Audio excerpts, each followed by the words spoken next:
ஆண்டவராகிய இயேசு கிறிஸ்துவின் ஈடு இணையற்ற திருநாமத்திலே உங்கள் யாவருக்கும் என் அன்பின் நல் வாழ்த்துக்களை நான் தெரிவித்துக் கொள்கின்றேன்.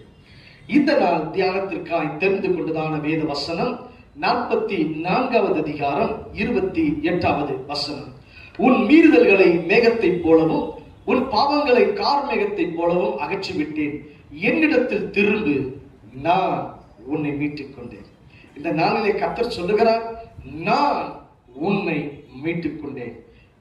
அருமையான தேவ பிள்ளைகளே, 2 பேதுரு 1வது அதிகாரம் 18-19 வசனம் சொல்லுகிறது, விலையேறப்பட்ட ரத்தத்தினால் நாம் மீட்கப்பட்டோம்.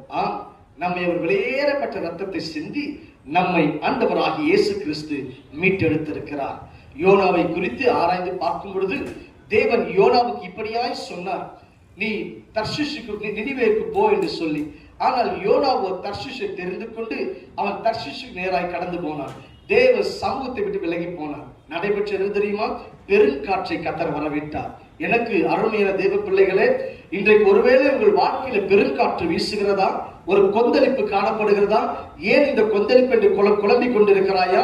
தேவன் பக்கமாக உன்னை திருப்புவதற்காகவே அந்த கொந்தளிப்பை கர்த்தர் அனுமதித்திருக்கிறார். பிரியமான தேவ ஜனமே, இந்த வார்த்தை உங்களோடு பேசுகிறது. கர்த்தர் கிரியைகளை செய்கிறார். உங்கள் வாழ்க்கையில் ஏற்பட்டிருக்கிற கொந்தளிப்பு, பிரச்சனை, போராட்டம், இது எல்லாவற்றுக்கும் காரணம் என்ன தெரியுமா? நீங்கள் தேவனை விட்டு ஏதோ ஒரு பாதையில் விலகி போயிருக்கிறீர்கள். உங்களை அவர் பக்கமாய் திருப்புவதற்காகவே இந்த கொந்தளிப்பை கர்த்தர் நியமித்திருக்கிறார். ஆகவே எனக்கு அருமையான தேவ பிள்ளைகளே, தேவனிடத்தில் திரும்புங்கள், கர்த்தர் கிரியைகளை செய்வார். எரேமியாவின் புஸ்தகம் 31வது அதிகாரம் 34வது வசனம் சொல்லுகிறது, அவர் பாவங்களை நினைப்பதில்லையா? நம்முடைய பாவங்களை அவர் நினைப்பது கிடையாது. எரேமியாவின் புஸ்தகம் 50வது அதிகாரம் 20வது வசனம் இப்படியாக சொல்லுகிறது, அது தேடப்பட்டாலும் காணாது இருக்கும்.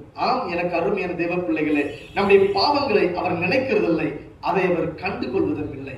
ஏனென்றால் அவர் பாவியை நேசிக்கிறார், பாவத்தை வெறுக்கிறார். எனக்கு அருமையான தேவ பிள்ளைகளே, ஒருவேளை கர்த்தரை விட்டு தூர போயிருந்தால் இந்த கர்த்தர் பக்கமாய் கடந்து வாருங்கள்.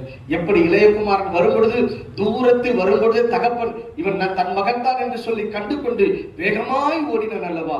அதை போல நீங்கள் முழங்கால் படியிட்டு அப்பாவே என்று கூப்பிடி கதறும் பொழுது இயேசு தம் முகத்தை உங்களுக்கு பிரகாசிக்க பண்ணுவார்.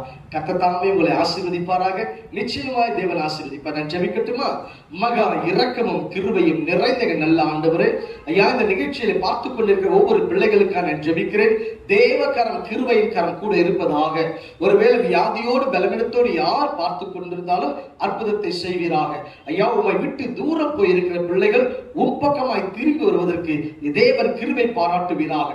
இரக்கத்தை நிமித்தமாக தேவன் உம் அண்டையில அழைத்துக் கொள்வீராக நான் ஜெபிக்கிறேன். உன்னதன் இயேசுவின் நாமத்தில் ஜெபிக்கிறேன் எங்கள் ஜீவனுள்ள நல்ல பிதாவே. ஆமென், ஆமென். எனக்கு அருமையான தேவ பிள்ளைகளே, நிச்சயமாய் கர்த்தர்களை ஆசீர்வதிப்பார். தேவன் பக்கமாய் திரும்பி வாருங்கள், கர்த்தர் கிரியை செய்வார். Praise the Lord, praise the Lord.